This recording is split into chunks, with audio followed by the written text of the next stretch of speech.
مع كل فتحة باب بنكتشف طريق جديد بالنسبة لنا، لكنه في الحقيقة مجرد فصل جديد في حكاية بدأت من قديم الأزل. كلنا حصل في حكايتنا خطأ تقني فتح قدامنا أبواب مش متخيلين وجودها، تشبهنا لكن في الواقع كل جيل بيعيش نفس الحكايات بوجوه مختلفة وبجوهر واحد وبسيط، إما خير أو شر، وإنت بتختار الباب اللي يوصلك لطريقك. وإنت يا نور، عرفت الخطأ التقني اللي حصل لك ليه؟ ووجودك هنا بسبب إيه؟ ولا لسه ما لقيتيش طريقك وحكايتك؟ ما هو إحنا سجل حكايات بعض، يعني حكاياتنا واحدة لكن داخل أجسام وأزمنة مختلفة.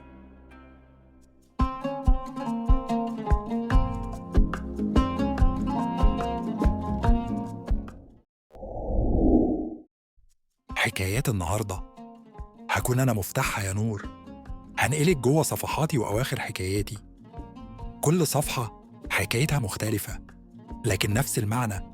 في ليلة من ليالي العشر الأواخر من رمضان، وسط زحمة السوق، كان هناك حكايات بسيطة اختارها بعض الناس أثناء طريقهم الصعب في الحياة، لكن خير الحكايات دي كمل الطريق بين الأزمنة وبقى موجود على الطرق الصعبة عشان ناس تانية تختاره وتكتمل دائرة الخير بناسها.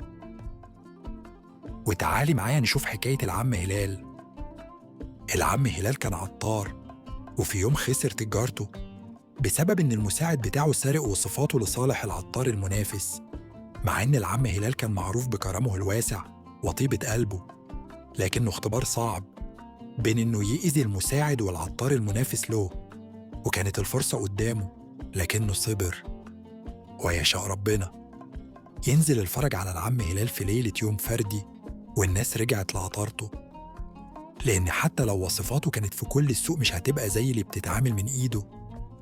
ونور الليلة المباركة هلت على العم هلال. نيجي لحكاية عم داوود اللبان. عم داوود كان مشهور في السوق بالكرم والشهامة. في وقته كان الطعام قليل والضرايب كتير والناس كانت أكثر من حاجتهم، ومع ذلك كان بيوزع اللبن على بيوت المحتاجين من غير مقابل. وفي يوم الحر كان شديد، عم داوود خسر بضاعته وبقى مديون، ومع ذلك الخير كان برضه في قلبه. وهو مروح لقى طفل حزين ويتيم، أخده وعطاله آخر حاجة في بيته وهي خبز، وقاله أنا معاك واعتبر إن ده بيتك من النهاردة. وسبحان الله، تاني يوم كان في شاب مصمم على مشاركة العم داوود، وربنا جبر خاطره واتحلت مشكلته. ونروح لزينب. زينب كانت مع والدها في صلاة الجمعة، بس تاهت وهي بتجري وقعت على الأرض، والشيخ علي ساعدها على النهوض وهما بيدوروا على أبوها. البنت سألت الشيخ مفيش حد بيوقف الحروب اللي في العالم ليه؟ قال لها عشان في ناس اختارت إنها تكون شيطان بيحرق ويهدم حياة ناس ملهاش ذنب في شره، وناس تانية لا تمتلك القوة على إيقاف الحرب دي. وفلسطين الحبيبة بتروي لنا نفس قصة الظلم وعزة النفس من سنين.